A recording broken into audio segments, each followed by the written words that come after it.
Well, guys, I think you remember that we've been asked to introduce all our speakers, and I'm glad to introduce this time this guy, Grigorий Demченко. He's one of our most active speakers, and you probably, if you've been on some of our meetings, you know that he usually do some hardcore stuff. So I think we're ready. Grigorий is working in the Yandex, as I understand, on the Yandex Maps product. Yeah. And well, I'm really glad that Grigorий is doing his researches, and he is always talk really interesting and really deep. So I'm glad that you're here and you can share. Grigorий can share his knowledge with us. Thank you, Grigorий. Hello. Let's get started. Today I'll continue talking about coroutines, and I'm gonna consider distributed aspects of using coroutines. Okay, but before starting, let's recall the following terms. It's coroutine itself, teleport idiom, and portal, because it's important to understand what it is. So, coroutine is just a concept. It generalizes subroutines for programmers to implement non-preemptive multitasking. Let's consider the following example. We have a coroutine, and at any point of time, we can execute yield function, and at that point, coroutine execution will be suspended for some amount of time. After that, at any point, we can invoke resume on that coroutine, and that coroutine continues its execution from the interrupted point, right? And we can continue this procedure by invoking yield and resume anytime we want, right? And it allows to implement interesting complex stuff like asynchronous implementation using asynchronous style of calling locations, right? So I'm gonna use this coroutine across all my presentation. Now let's recall another term, teleport. It's a simple concept. It's just switching from one thread to another. So let's consider the following example. We have two threads. UI thread to perform some UI notification, UI actions, right? And we have an actions thread. It's a separated thread to perform some heavy stuff related things, right? To avoid blocking our main UI thread. So on button click, we need to perform some data processing. It's huge and CPU intensive stuff. In that case, before invoking that function, we need to invoke teleport function to switch to action threads. So here the function teleport switches from our current thread, from UI thread, to actions thread. Now we perform data processing, and during this processing we don't block our UI thread. So it's important to notice. After that, we need to update our UI. That's why we need to switch back to UI thread by using the same function, teleport to UI thread, right? As you see. And then we update our UI, and currently we are doing that inside the UI thread. Quite easy stuff, but the question, how can I implement this? The idea is using coroutines. Let's consider two our threads. Thread number one. In previous example, it was a UI thread. And thread number two is our action thread. And we have a coroutine. On button click, we are inside the thread number one, which is a UI thread, and we do some processing here. And then we decided to switch to another thread by invoking a teleport function. In that case, we inside teleport function we invoke yield to suspend our execution of our coroutine, and then we reschedule it on another thread. On thread 2, we obtain our coroutine and invoke resume function to continue our execution, but inside thread number 2. So teleport allows you to switch easily from one thread to another by using this approach. And now let's talk about portal. It's just a bidirectional teleport, and it's a syntax sugar to simplify switching, because usually you need to switch from one thread to another and then switch back. And portal allows you to do that in an easier way. And also it abstracts around switching between different threads, because you may assign some object to a particular thread, right? Let's consider the following example. We have a data, and we have a method to perform data processing on this data, using this data, right? And first of all, we need to attach to our object to actions thread to perform all data manipulation inside actions thread.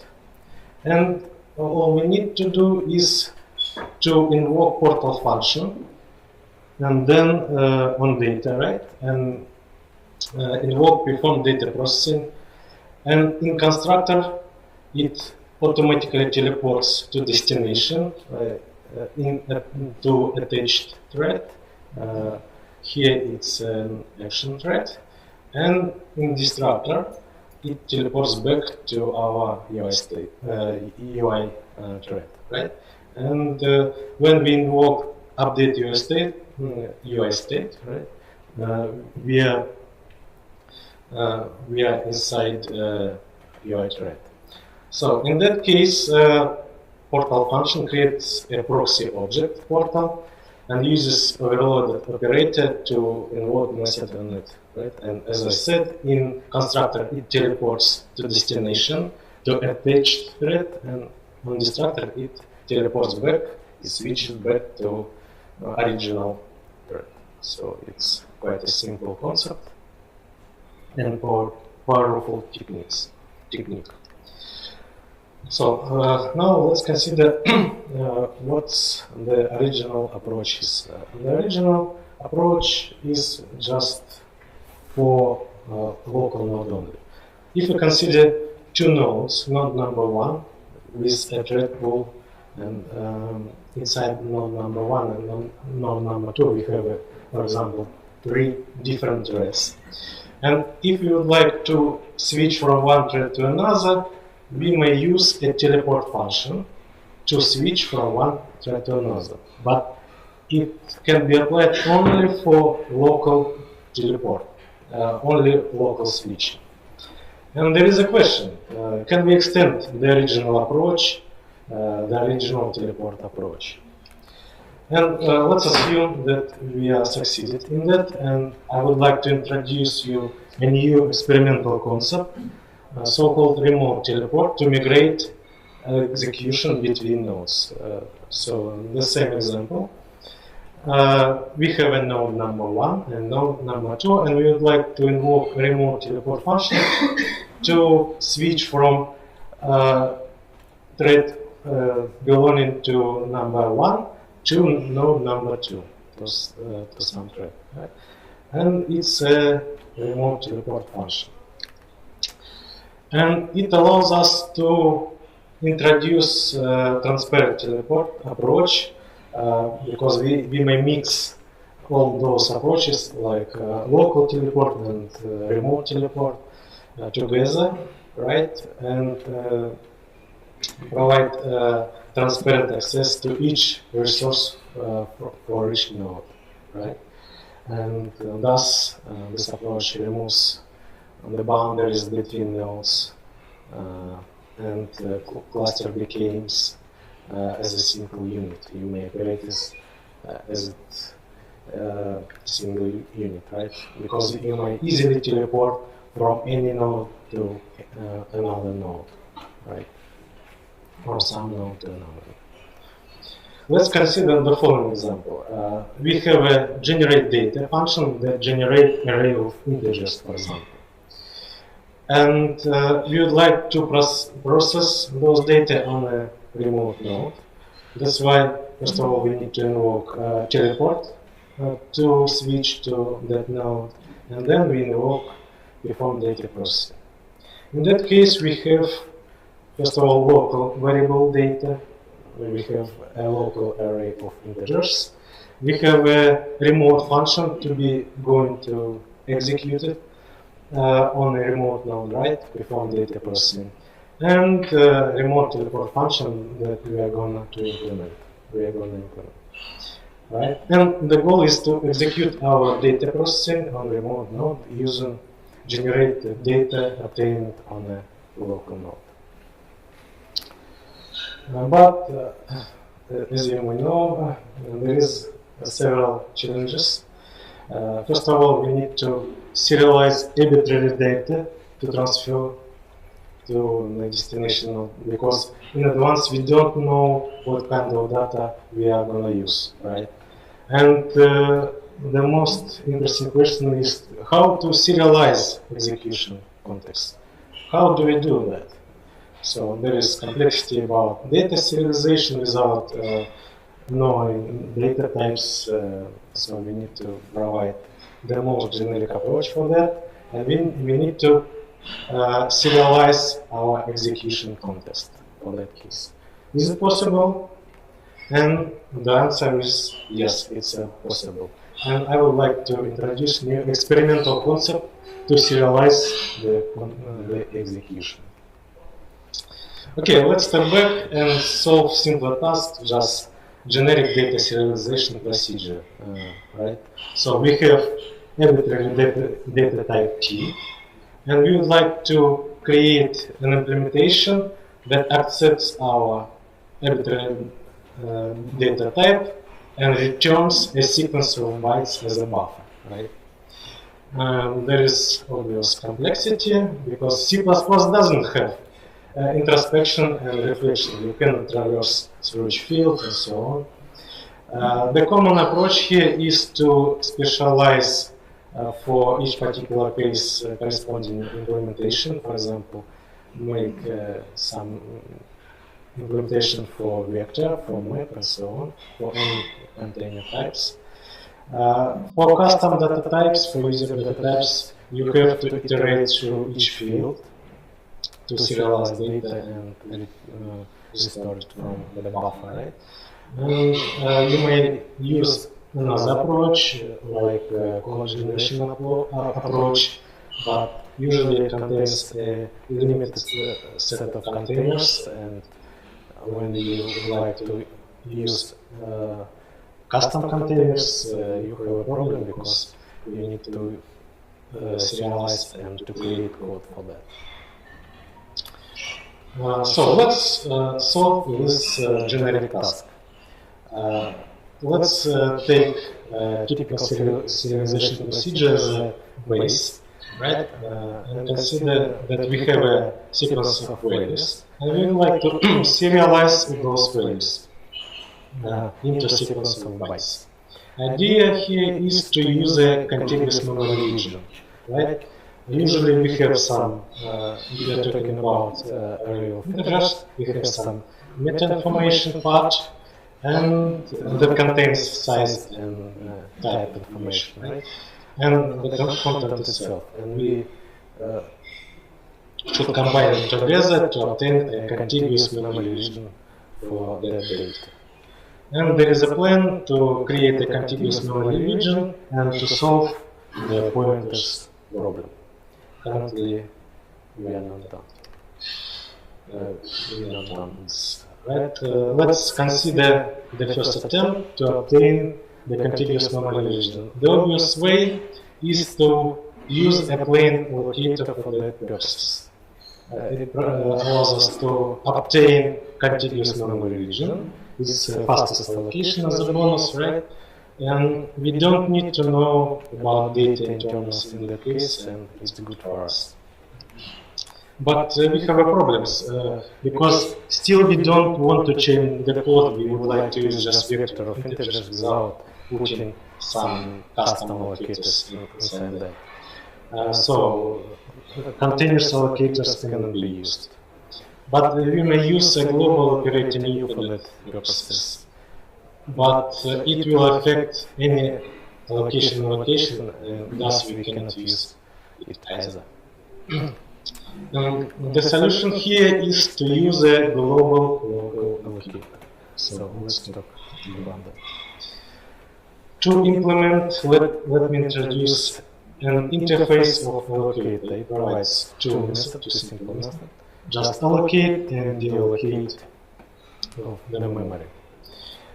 And for that purposes, we need to introduce thread local pointer to our interface, right? To change our default allocator implementation only for current thread, only for current execution, right? And the implementation of overloaded global operating U, you may see we use just interface of allocator and invoke corresponding function for that purpose.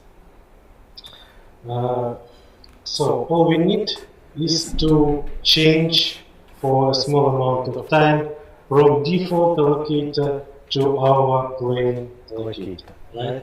And we can use set allocator function to do that, to replace from one allocator to another and replace back.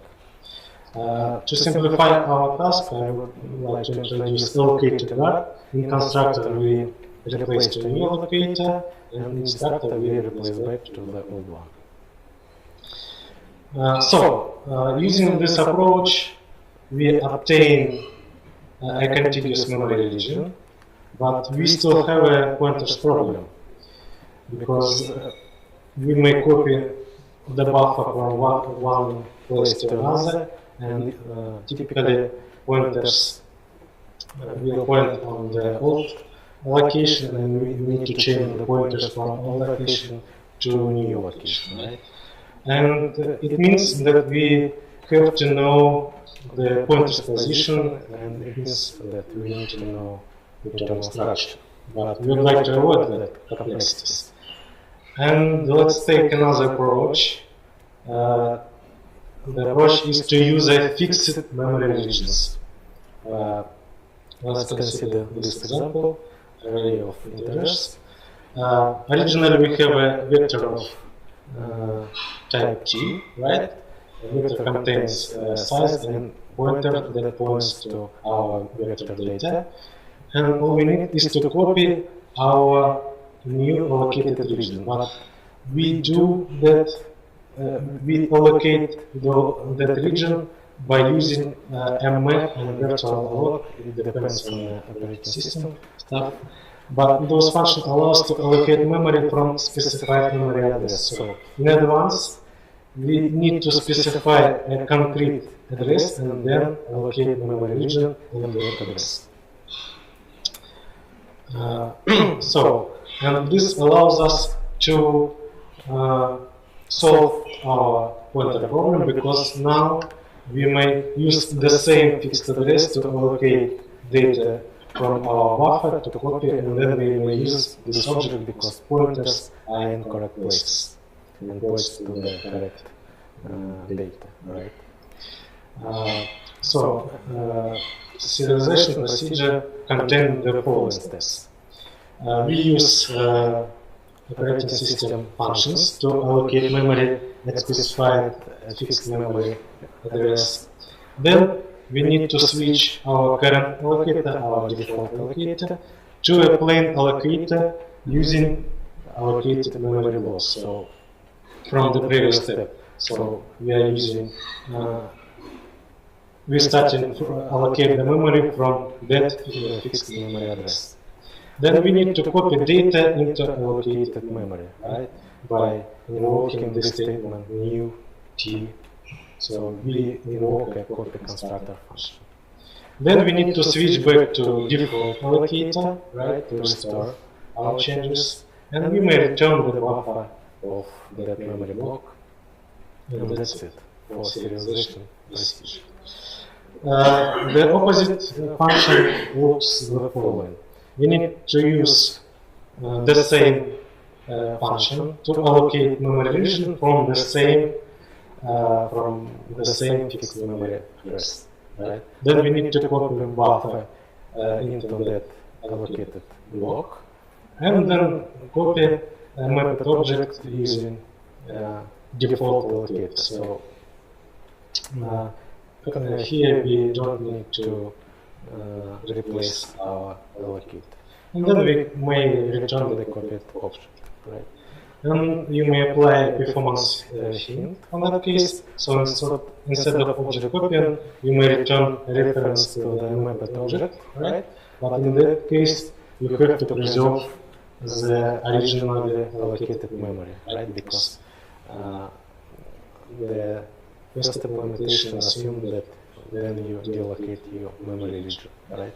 And in that case, you have to preserve it until you are using it. Okay, what we have, we may serialize arbitrary data types, including simple types like int, integers, doubles, and so on. We may serialize any containers, map, unordered map, vector. You may use some auxiliary types, optional variant, or you may easily serialize using user-defined copy constructible types. Right. And there is a question: what will happen if we serialize std function? Right, because it's the object of corresponding type. Can we serialize it? And you know we can, and it works. It works as expected. Let's consider remote procedure call example. Here we may implement RPC save function in the following way. We serialize just lambda, right? And inside the lambda, we outputs a hello from RPC on to the console, right? And it creates a sequence of byte for this output, right? RPC load just extract sequence of bytes and tries to recreate the std function, right? And if we invoke RPC load on RPC save, that returns a buffer, and then we apply to invoke that function, then we have an output hello from RPC. We may send this buffer to a remote node and deserialize it using this procedure, and we can still obtain the same output on that node.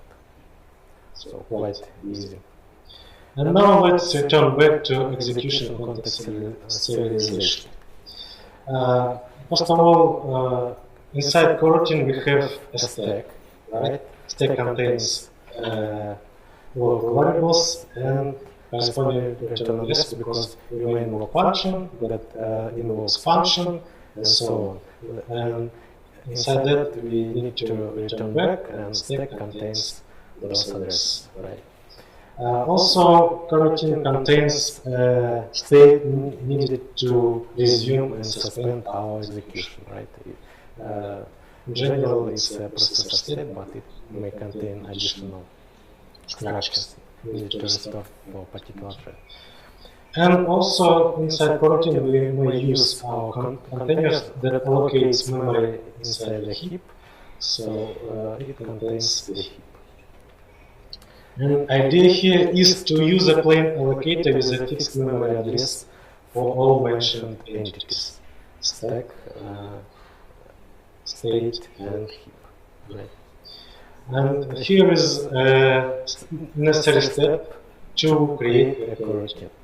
First of all, we need to allocate memory from a fixed memory address as it was done before in data serialization procedure.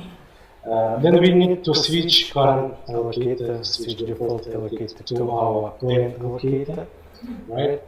And then we need to create a coroutine inside our allocated region. So we need to place our stack inside that region, and all context and the stuff inside that region is inside that allocator. And all we need is to start the coroutine. And started coroutine already any allocation of data will use plain allocator for that data, right? That's why our region contains all necessary information to preserve execution context, to preserve our state, to suspend and transfer to another node. Return back from coroutine is simple. We need to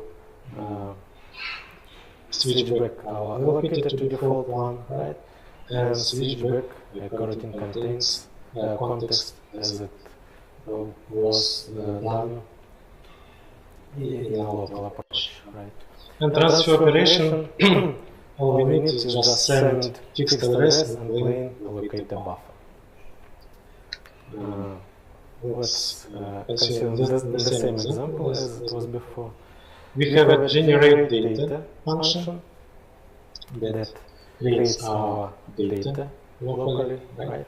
And then we would like to process data on the remote node. We invoke teleport function, and then we perform data processing on a destination node. And in that case, using those procedures, we obtain that we perform data processing on a remote node using our local generated data. Let's consider a more interesting task. In that particular case, we have the following requirements. First of all, we would like to have a fast access. It means that we need to store all our data inside the memory, right?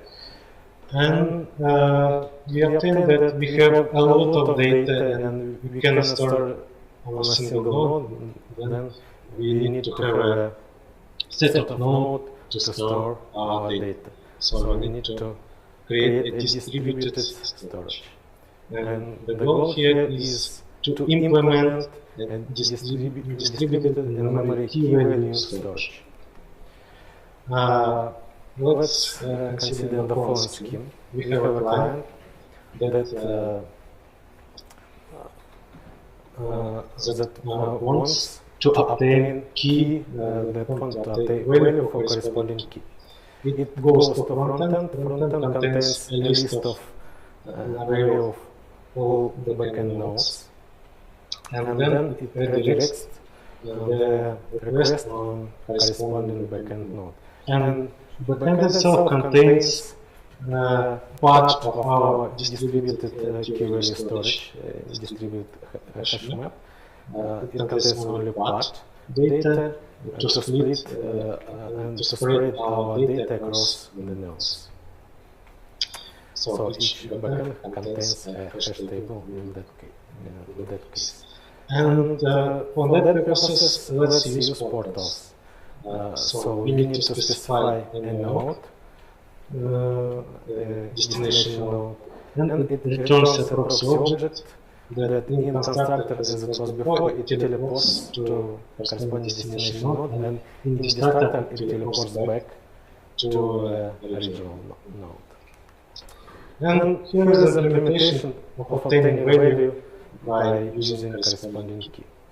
Let's consider firstly a front-end implementation. Front-end contains a method get. You obtain a sequence of bytes for the key, right? First of all, we need to understand particular node, particular backend node, and front-end contains a list of our backend nodes. what we do is to calculate hash by using our key and calculate the corresponding backend index node, right? And extract it from our array. And then we invoke backend portal to go to backend and obtain a key, to obtain a value for send key. Backend also contains a method get, right? And it just extracts value from another map, from a hash table, from our hash table, right, for that key. And client code contains the full line. It goes to front-end portal. We should put a front-end node for that case and obtain value for corresponding key by invoking get method here. So simple implementation, and the following picture demonstrates what's going on. Here we have two portals, front-end and back-end. First of all, we teleport from client to front-end and obtain corresponding back-end node there.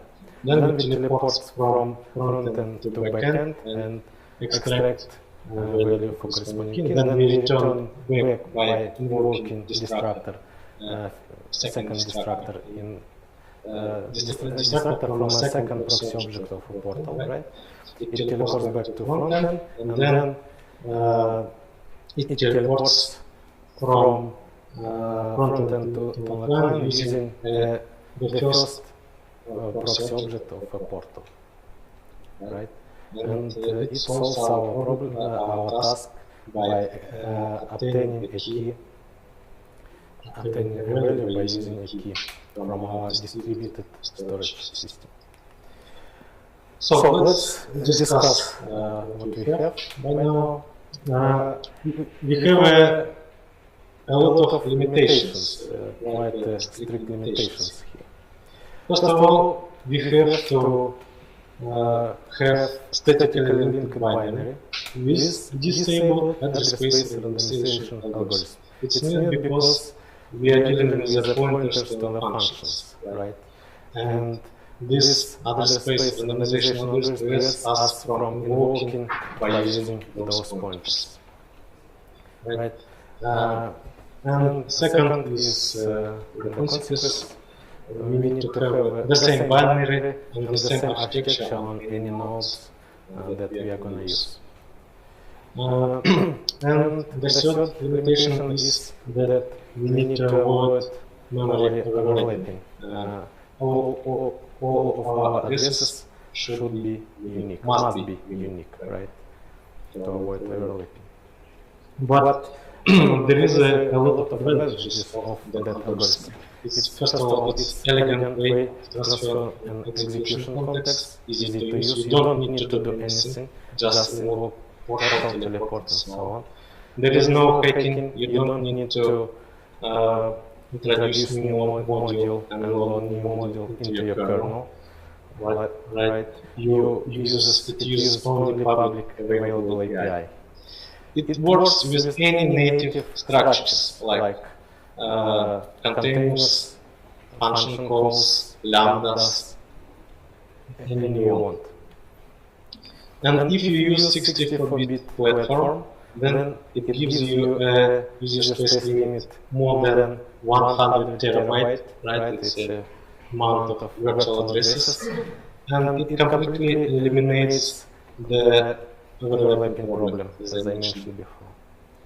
And it provides a fastest function invocation because you are using only pointers instead of call dispatch. Usually, in RPC, you usually use a dispatching mechanisms. Now let's go to a conclusion. I show you the most generic implementation of data serialization procedure. It works for any kind of types and data, as I mentioned before, containers, user-defined types, and so on. you may use an RPC serialization. It's a generic implementation as well, and the fastest solution because you don't need to dispatch corresponding to invoke corresponding message. And there is execution context serialization that includes implicitly data and RPC serialization mechanism, and it's the most generic implementation, and it can be used in conjunction with teleport and portal idiom, as I said and as I show you in the example. Thus, the mentioned serialization procedures provide fast, seamless, and uniform and generic access to remote nodes. You may create your cluster as a single unit, and you may operate with each thread with each resource of particular nodes. That's it. Any question?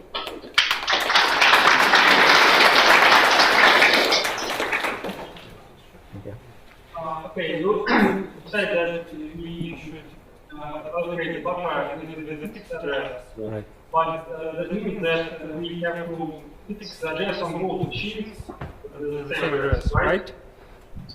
So the question was about fixed address and remote node. First of all, we need to fix address on a local, right, on a client. When we fix it, then we transfer it to a destination, right, to restore the memory. It means that we need to have a unique address, pool of addresses across all the nodes, right? So each machine have to use its own set of addresses, right? That is going to be unique across. Okay, so the second machine must pre-allocate this, like preserve this memory chunk so that this memory by this address doesn't get allocated by some else procedure. You don't need to do that in advance. You accept, you receive a buffer and an address, and then you allocate. But what if I receive an address and it is already allocated in my machine? When you have on a local machine, you have a pool of addresses. And if you use this address on a local machine, then it's used until you receive your response from it. Okay, so the second question is about scalability because as I mentioned, if I have like 1,000 nodes in the cluster and each node has to communicate with others, with all other nodes, then I have about n squared addresses, unique fixed addresses that I need to resolve each teleport between two nodes. You don't need to have a pair, right? You need to have only a single set. Okay, right. Okay. Because it's unique across the whole cluster, right? So I mean, when I run the program on the cluster, I already before that I know that I have like 1,000 fixed addresses that I reserve, but then it seems that the available memory reduces by the all that. Set means nothing. You don't use it, right, until you allocate the memory. But I don't know whether the program will use it or not, so I have to think the worst. If the program doesn't use the address, then you don't have an allocation for that address. Alright. Only if you use that, you have an allocation. Yes. Oh, but if I allocate an address and then some other node send me a teleport message by the fixed address, and I already allocated it, so how do I solve this problem? If you create a context allocated memory for your coroutine, and then transfer to a destination node, you may deallocate the memory but preserve a fixed address, right? Okay. Because when you return back the result, it contains all necessary information to continue your execution. Right, thank you.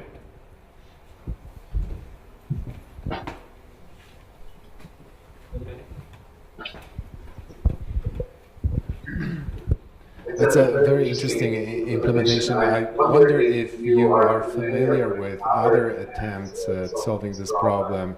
For instance, PGAS, partition global address space, that's used, for instance, by the Chapel language that they use for distributed computing. It's like you have one global address space across all your nodes. So your pointers are really much longer, right? But they are valid everywhere. Right. I don't know about this particular approach, but I'll check it. How do you select the size of memory pool for each call?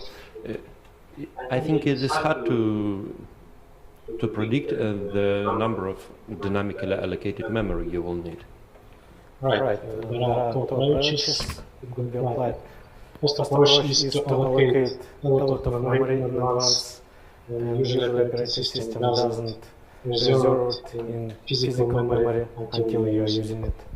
And using your allocator, you can easily understand what you are using and what you are not using, right? And transfer only necessary data to a destination node. That's the first approach. Second approach is to split your contiguous memory region into several blocks, right? And it means that you need to apply not just simple plain allocator, but block plain allocator, something like that. But you may use this using this approach, because you may use any implementation of for your allocator interface, right? Hello. You said there was a limitation that all code must be statically linked and the same platform. As I understand, it will lead to that when you update your software, you need to simultaneously update all software on all your nodes at the same time to it. Right. Update is quite a complicated thing, and I need to think it more carefully. Yes, because you need to update everything simultaneously. Right. But it looks a little bit strange. But I would like to know the following: Data doesn't require to have the same binary, to have a statically linked binary. So data serialization is even more generic.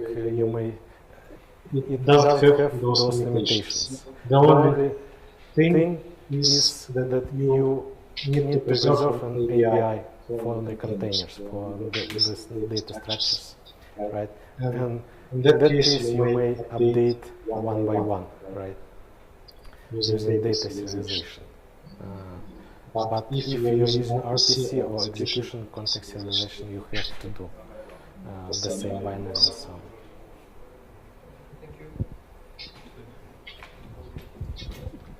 If you can serialize a lambda or a function, have you tried to change the logic of the code on hot? Change what? The logic. I mean, you have deployed a backend server on several nodes, then you found a bug, for instance, you fixed it in the code, compiled it with the same compiler for the same platform, and somehow connected to those nodes and transfer this logic without stopping the server. If you obtain the binary with the same addresses for your previous function, and the same address for your mentioned function, that everything should be okay, and you may do that. But usually it's not, and you need to do it by your hand, usually. I don't know the way how to do it. You may, for example, what to do is, for example, load some module dynamically. Maybe, I don't know. For example, you load your module that introduces new function, right? And you know that all the functions have the same addresses, right? And then you may continue working by uploading new functionality, right? But I don't check it. I need to check this. Hi, I have two questions. One is, you say that it works with any types. I don't see how it works with, for example, std string if it uses copy and write optimization or shared pointers or my similar types. And the second question is, what is the stack size for coroutines and how did you choose it? Yeah. The first question related to limitation on the data structures, right?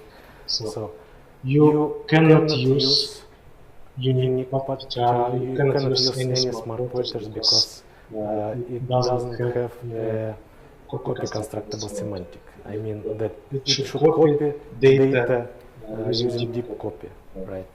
It means that you cannot use shared PTR. The same situation with the string, you know, C++11 forbids using copy and write. It means that GCC string doesn't implement C++ standard, right? But for example, in Windows, it's the case when string was correctly implemented, and you should use string. For example, GCC contains an implementation of string that internally doesn't use a copy and write, and you should use this implementation of string, right? The second question is related to size of a stack.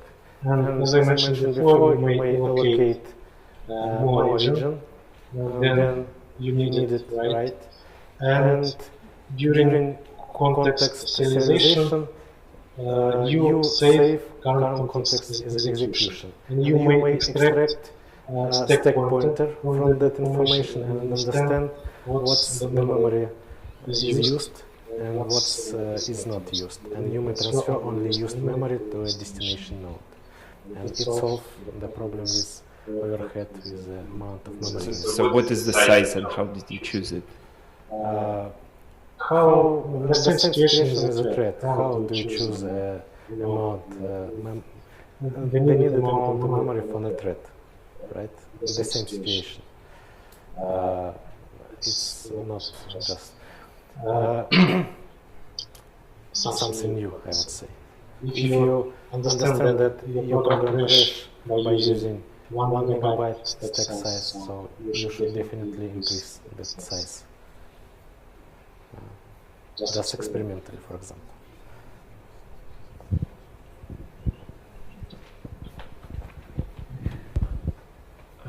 How to detect the number of bytes used in stack? I mean, when your function is executing, there may be some local variables which are used after ESP pointer. Understand? And it's hard to detect dynamically the size of those data. Am I right? As I said before, you may know about current stack pointer, right? And during coroutine initialization procedure, you know the amount of stack you needed, right? And you know the initial stack pointer. And thus, by saving after saving context, coroutine context, you know the amount of memory needed to preserve stack. Yeah, understand. And it has a bit about additional code which marks all allocated memory.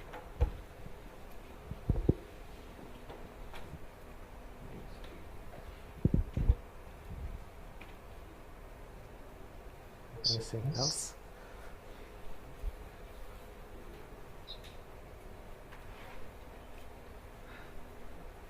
Okay. Thank you.